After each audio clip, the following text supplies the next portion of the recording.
Funding for New York Now is provided by WMHT. Additional funding provided by the Leo Cox Beach Philanthropic Foundation. CSEA. I'm a police, fire, and EMS dispatcher.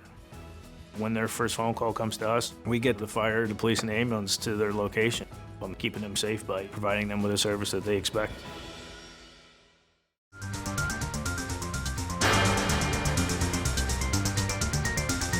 Winner of a New York State Emmy for Best Political Program. This is New York Now.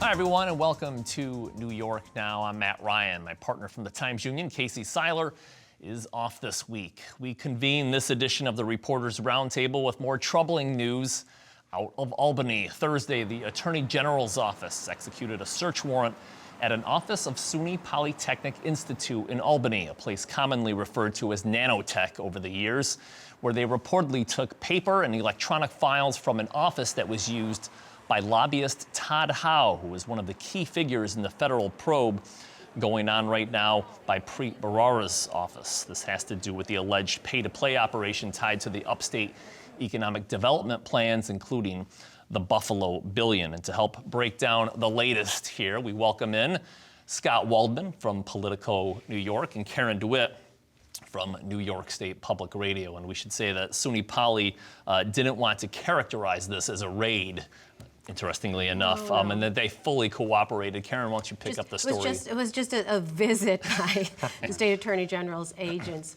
And they said that they did cooperate. They seemed to be pretty willing to throw this lobbyist Todd Howe under the bus, as Governor Cuomo has done, saying it's all about Todd Howe, it's not about us, and we were happy to let them look through his office. But it was kind of a revelation that Todd Howe, who's a lobbyist for an Albany law firm, has an office right at SUNY Poly in the executive suite, and nobody knew that before. They had played down his relationship, saying, well, he's just one of many people who advises us. So that was kind of news that came out of this, one of many pieces of news that came out of this. I think you're right. They didn't want to call it an office, the SUNY Poly spokesman. It was a room used by Todd Howe, but...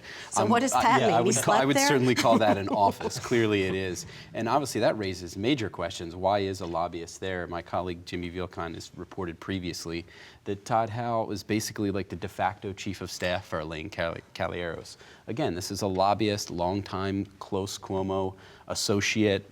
So all the questions that are still hanging out just by this raid alone, I think, make this even more intriguing and sort of seem to deepen the probe in and of itself. Yeah, it also shows that the Attorney General's probe is widening, because it seemed it was just about some dorms that they wanted to build, that there might have been some bid rigging going on. The dorms didn't get built, and now the Attorney General's office is saying, no, it's various players and developers, part of a broader investigation that we're looking at. Which is also fascinating. The Attorney General hasn't done anything like this during the Cuomo tenure. He's actually taking on the administration head on, essentially, and not just any part of the administration, some obscure part, but the governor's premier economic engine for upstate New York is now, the very heart of it is being probed by the state attorney general. That's completely different than the Preet Bharara probe, which is also going to touch on some of the same things. You're absolutely right. That was one of the first things I thought of, is that we have not seen Eric Schneiderman, the attorney general, kind of in this role. We think of Preet Bharara. We've kind of been accustomed to seeing him taking down the big fish, the Dean Skelos and the Shelley Silver. But it's interesting to see that, I don't want to call it a tag team, but two powerful agencies now going after the governor's economic development plans. I think it also shows that Cuomo's weakened. He has less political capital, and the AG feels like there's not going to be too many repercussions by doing this investigation. And one of the pieces of news to come out of yesterday, too, was that it's not just about bid rigging at the SUNY Poly campus here in Albany. It's actually, sources were telling pretty much all the reporters there that it was also related to economic development projects in the SUNY Poly system throughout the state. So even the Attorney General's probe appears to be broadening itself. And it's in Utica, it's in Rochester, all down the I-90 corridor. Scott, you had a story this week stating the federal probe into DPS and energy projects, that's widening. What can you tell us about that? Well, that too is fascinating. This was either, I'm not sure if it was an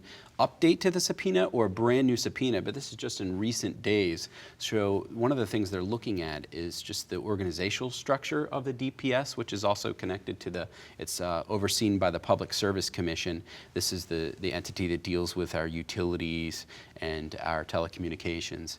And we know that they're looking at the power plant in the Hudson Valley called CPV. And it appears that they're looking at other interactions between Joe Percoco, some of the officials at DPS, and decisions the state may have done to benefit these entities, but it's widening. They're taking a broader look, I think, at how DPS operates. Under Cuomo, as I reported, certainly his administration, the second floor, has reached in with the Public Service Commission and done a lot more heavy-handed interactions with them, putting things on the agenda for their votes, taking things off. I think that's what's going to be on display here. And Joe Percoco's wife was paid by this Joe Percoco, CPV, former longtime Power aide to Ventures, Andrew Cuomo, who I guess was a teacher, which is fine, but I don't know if that qualifies you to consult for an energy company. It seems like a strange fit. So that's, another question raised. Yeah, it is pretty stunning when you sit here and put it all together, that this thing just keeps widening out, like, throwing a little rock in the pond, and it keeps the ripples ripples are just far-reaching keep rippling out. And where is it going to end? I don't know. We mentioned last week about how they would be voting on the rest of the funding for the Buffalo Billion this week. That did happen, and without controversy, correct? Pretty much. The Assembly says they want monthly reports about what's going on with the contracts, and if they don't fulfill the job requirement, will there be punishments? Because Solar City downsized how many jobs that they're going to have there. They said originally it'd be about 1,500 manufacturing jobs. Now it's down to 500, though they say they'll make up for the jobs and other things. So it's another question raised. I think it's another indication that Cuomo's political capital is waning, because it seemed almost like the legislative leaders were toying with them because they have equal say on this board, and they're like, we want to wait a week, we want to know this and this. And they said they got more information, but I'm not really clear what more information they got. Certainly the Assembly Republicans, who are in the minority, don't have a vote on this board, said they still weren't satisfied at all that there weren't answers about this opaque management firm that does all the contracting. Nobody really knows who runs that firm. And there, I kind of had fun this week asking various people in authority, who runs this firm. Governor Cuomo said, well, I think the whole thing was started under George Pataki. Suddenly, like, George Pataki's being thrown under the bus. And the Empire State Development Corporation couldn't say who runs this management company. Like, who's the one person responsible? And they said, oh, we don't know, which just seems odd. Well, Andrew Cuomo had a gaggle outside his second floor office in the Capitol earlier this week. It doesn't happen a lot, at least not recently. What happened during that meeting with the media? Well, he sort of laid out his plan to have to close the LLC loophole for donations. He has, I think it's an 8-part proposal where LLC donations could be prevented, and that was part of it. But certainly also, I think it turned a little more interesting when we started talking about Bart Schwartz, the outside investigator that he's hired to work on this case. One of the things that shocked all the reporters there was when he said, well, it's up to Bart Schwartz to release this independent investigation, which I think is in itself questionable. Which raises the question, are we ever going to see what he finds out? And that's what reporters were asking him, and what was his answer? Well, he said he didn't know, but then later they said he will if it doesn't interfere with what U.S. Attorney Preet Bharara is doing. And I don't think everybody's holding their breath to really think that this is going to uncover any stone that will be damaging to the governor or anybody that is not previously already going to be touched by Preet Bharara. Also, we don't know the terms of Schwartz's contract. Right. And the governor said that was still being written. Public's paying for it, but Bart Schwartz has hired a PR firm. We all got notified but still won't answer any of our questions. Well, we should note to our viewers, we tape here on a Friday morning. The Friday afternoon news dump could possibly happen on this holiday weekend, but and hopefully that's not the case. They've been pretty substantial lately, so really anything anything could Anything happen. goes. But I think it's interesting that Cuomo is still kind of spinning that it's these two bad actors, Percoco and Howe. It's not the system. Doesn't have anything to do with his economic development plans, really. And out of all these people, if you have two bad actors, well, that could happen to anyone. So he continues to try to keep that focus and wants to keep his economic development programs going, which are vital to his reputation and actually vital to places like Buffalo and Albany. If they came crashing down, that would have serious repercussions. All right, well, we are out of time, but our thanks to Scott Waldman from Politico New York, and of course, Karen DeWitt from New York State Public Radio. On our last program, we asked you, the viewer, do you think the property tax cap is working? And 59% said no. Robert in Indian Lake, watching on Mountain Lake PBS, doesn't think so. The tax cap will only work when the state fully funds education and eliminates unfunded mandates. Frank in Moreau disagrees. Cap is working and that school boards are trying to economize and not count on taxes.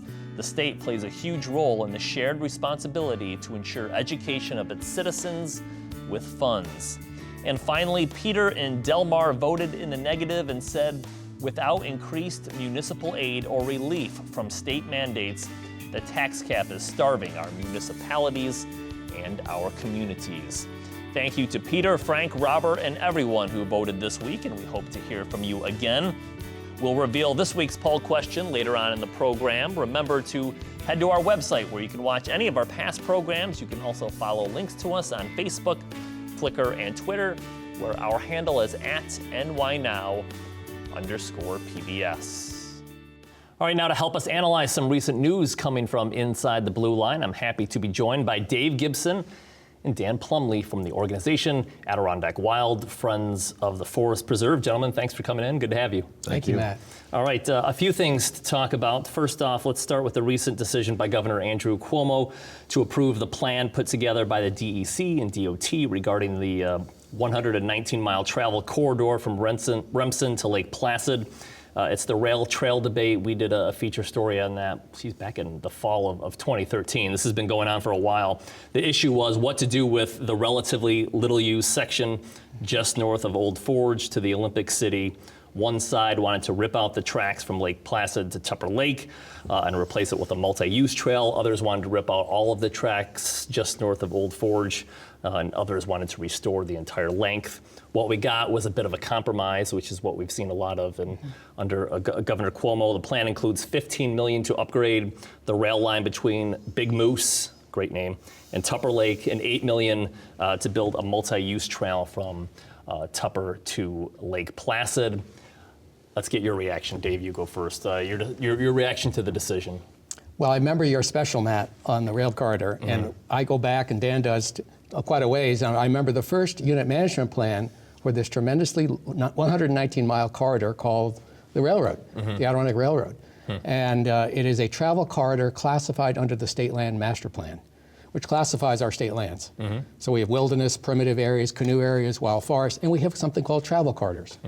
And so when the governors and DEC proposed to split the corridor from Lake Placid to Tupper Lake, to remove the rails, and to focus all rail activity south to Old Forge, the problem that we saw was not the fact that a rail trail might be put in from Lake Placid to Tupper Lake, which, as your special pointed out, was hailed by many people in the Tri-Lakes area as an important addition to the recreational economy of that area.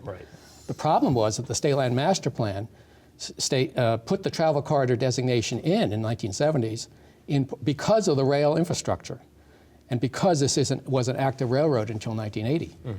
And so what should have happened was the state of New York should have amended the State Land Master Plan to allow the rail to be ripped up to Tupper Lake from Lake Placid. And that's a big change. I mean, that's an active railroad right now.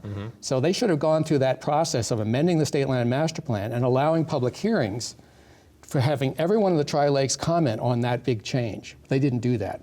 They simply said, no, we don't need to change the master plan. We don't need to obey the law in that respect. We'll just do it.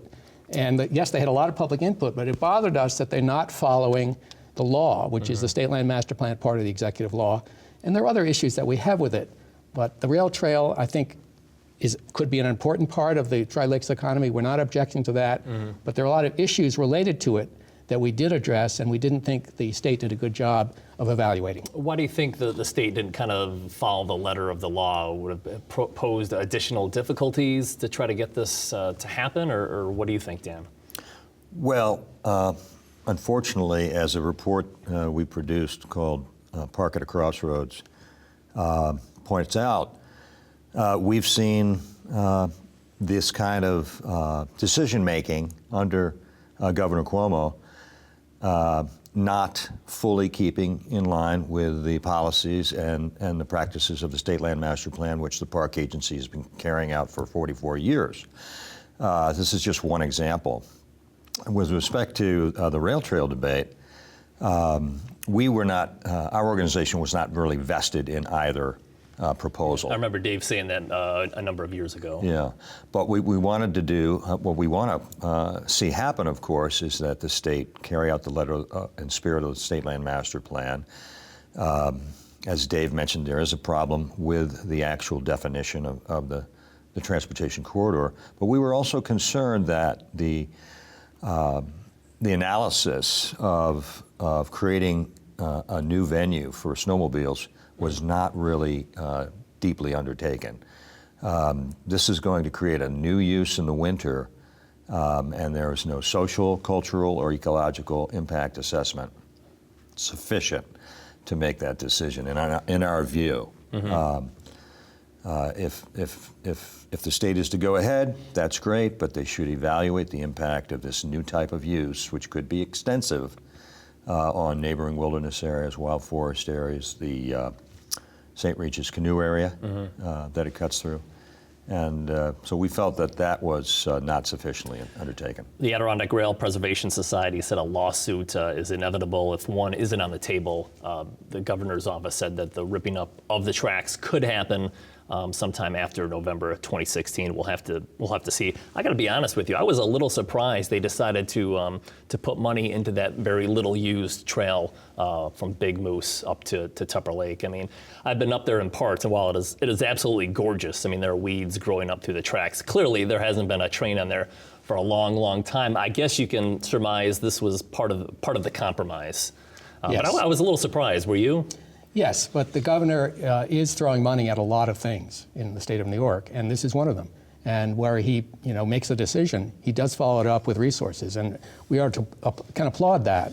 However, as you state, Matt, this is the land of the beaver. The beaver have taken over a lot of that area over the course since 1980, when the last used in the Olympic year, and it is a big job to restore those rails. In addition, as Dan said, there are a number of snowmobile corridors that are proposed off of the rail corridor.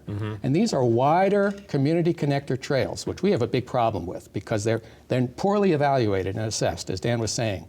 And the amendment to this railroad plan simply says, oh, we're going to have a number of these coming off the tracks. Well, these are all surrounded, these tracks are surrounded by wilderness. How are they going to do that? And the public still doesn't know and is poorly evaluated in this plan. So there's plenty of things to see where the state of New York doesn't do the proper analysis before taking it to the APA and saying, does this comply with the master plan? You have to do the analysis beforehand, and that was not done. We could spend all show on this topic, but I'll move on to something else. The state's recent acquisition of the Boreas Ponds, 21,000 acres, the last of the Finch Prine Paper Company lands that were sold in 2007 to the Nature Conservancy. Before we get into anything else, just your reaction to the state having this land now. Dan, you go first. Well, It's a tremendous gift to the people of New York and the future of our youth, and the tract is unparalleled. It's ecologically significant. The Boreas Ponds themselves are tremendously beautiful, and it's an extremely exciting potential addition, a very unique and important addition to the High Peaks Wilderness area. So we're very excited. We commend the governor. We commend the Adirondack Nature Conservancy. Dave and I began our career working with Paul Schaefer, who had a mission to get the Boreas Ponds tract and many of the lands of the Finch Prine Company into Forest Preserve. He didn't live to see this happen, but we're very excited about it, about the achievement. When a land acquisition like this takes place, Dave, there's always the celebration, but then the question of classification. What would the Adirondack Wild, what would you guys like to see happen here? This is a wilderness resource of national importance. Obviously to the northeast it's very important, but nationally it connects to the High Peaks Wilderness, and we will have, if this is connected to the High Peak Wilderness, a well over 250,000 acre wilderness area for the eastern United States. And so it's important from many, many levels, ecologically, recreationally, but also just on a landscape protection scale. There are not many places in this North America where you can assemble a bunch of lands like this with such incredible topography, as Dan said, but also amazing wetlands, all interblended together. And so the chance here to create an expanded wilderness is tremendous, and we think it should be classified, most of it, as a wilderness area. All right. In March, the APA, the Adirondack Park Agency, amended the state land master plan, authorizing bicycling on 9 miles of trails around the Essex chain of lakes. Our Casey Seiler, we went up in last August and featured that story. It also authorized the use of motor vehicles to maintain these trails, something which I'm sure you probably do not like. We went up right after your special, Matt, and I took my bicycle and beat off the mosquitoes and did what you did and really explored the area. And Dan was waiting for me out at Newcomb with our intern. And it was quite an experience. But one thing I did realize at a gut level is that this is not an area that's suited for bicycles. These are rough roads. They were rough. Many steep, eroded, and with a lot of wetlands. And the idea for the APA to not only create a bicycle trail in a primitive area, but then to allow the Department of Environmental Conservation indefinitely to take motor vehicles to maintain that rough route is just it's illegal. It's under the State Land Master Plan. And the master plan was amended in March over the objections of the State Land Chair, who said this is the first time that the State Land Master Plan has been significantly weakened, and it was at the direct behest of Governor Andrew Cuomo. So the State Land Master Plan has never been weakened like this, and we've considered a really bad precedent. Primitive is supposed to be managed as close to wilderness as possible, and this violates that fundamental principle. An outgoing member of the APA, Richard Booth of Cornell University, recently criticized the governor, saying he's basically strong-arming the board and the members to approve his ideas. The governor's been a pretty strong supporter of the park. We know about the Adirondack Challenge he's had up there the last few summers and winters, but he's had his share of criticism. Was that surprising to you, Dan, when you heard that from Mr. Booth? It didn't surprise me at all. Dick has been a passionate protector of the law, and he had every right to make the statements he did. And we're actually sorry that he won't be continuing, because he has been a dedicated environmental vote on that board. The issues that he raised, we have raised in a lawsuit with Earth Justice and Protect the Adirondacks. Governor Cuomo likes to make deals, and then sometimes the law ends up being a victim in the aftermath. There were very few people around the table when the deal for Essex Chain was made. We felt that was wrong. And now the slump, the State Land Master Plan, and also the Wild, Scenic, and Recreational Rivers Act have been harmed by the decision process. The Polaris Bridge and the proposed bridge over the Cedar River, both scenic rivers where motorized bridge work is not supposed to happen. The Polaris Bridge was a temporary bridge to take lumber out. And from the very first day it was permitted by the APA in the late 1980s, it was supposed to come out. So these kind of manipulations, some people call them balance, use rhetoric. They're actually compromising the law. And we feel the state has to maintain a highest order practice when it comes to our wilderness and forever wild lands. Finally, Dave, you'll be attending the 23rd Annual Conference of the Adirondacks up in Lake Placid later this week. We're speaking to you earlier in the week. What's going to be going on at that? Well, what I'm particularly interested in, what we as Adirondack Wild is very interested in, is the fact that for the first time, to my memory, the whole conference is focused on the ecological fabric of the Adirondacks. And birds are just symbolic of that, but they're really going to focus, using the best scientists in the park, at the unique assemblage of birds, some 66 of which breed in the park, but many of which don't breed elsewhere. And we have to protect those specialized habitats in the Adirondacks that are not found elsewhere. Right, well, we always enjoy talking about the Adirondacks with you folks. Dave Gibson, Dan Plumley of the Adirondack Wild, Friends of the Forest Preserve. Thanks for being on the program today. Thank you very much, Matt. Thank you, Matt. All right, before we head out, we want to give you this week's New York Now poll question. Do you think Andrew Cuomo's policies have been good for the Adirondacks? Let us know by going onto our website. There's the address, nynow.org.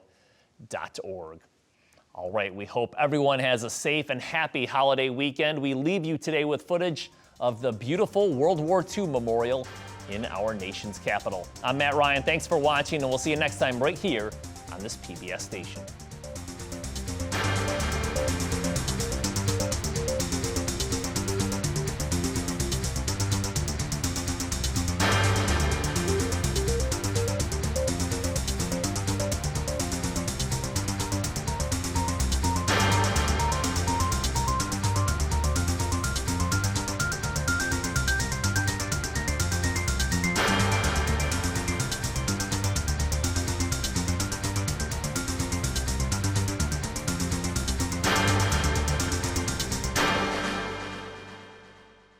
Funding for New York Now is provided by WMHT. Additional funding provided by the Leo Cox Beach Philanthropic Foundation. I work in the highway department. It's not about patching a pothole or cutting the grass. It's about creating a better quality of life for the residents of the community. We take pride in what we do. I was born in this community, I was raised in this community, and I'm proud to provide service to the residents in this community.